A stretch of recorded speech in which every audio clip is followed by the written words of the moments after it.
போனான். ஐயோ மரகதமோ மறிகடலோ மழை முகிலோ ஐயோ இவன் வடிவென்பதோ அழியாத ஒழியான்னு சொல்லுவார்.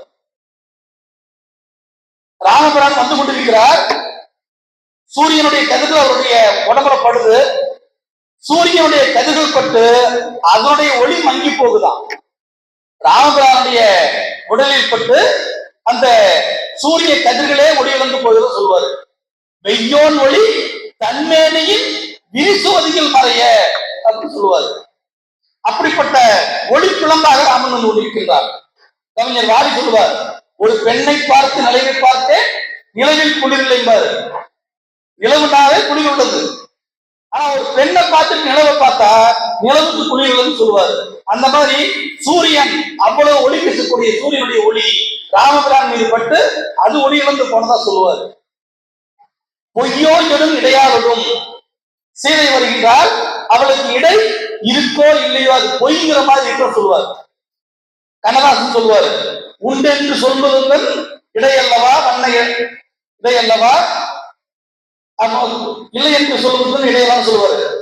உண்டென்று சொல்வதுடன் கண்ணல்லவா வண்ண கண்ணல்லவா, இல்லை என்று சொல்வதுங்கள் இடையல்லவா மின்னல் இடையல்லவா அப்படின்னு சொல்லுவாரு.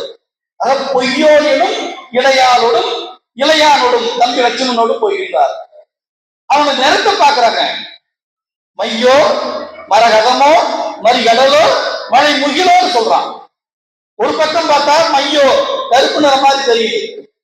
நம்ம ஆளுங்க கண்ணனை பற்றி பாடும்போது விதவிதமா பாடுவாங்க. கண்ணா கருமை நிற கண்ணான்னு சொல்லுவாங்க. அப்ப கருப்பா இருக்குமோன்னு பாக்குறான்.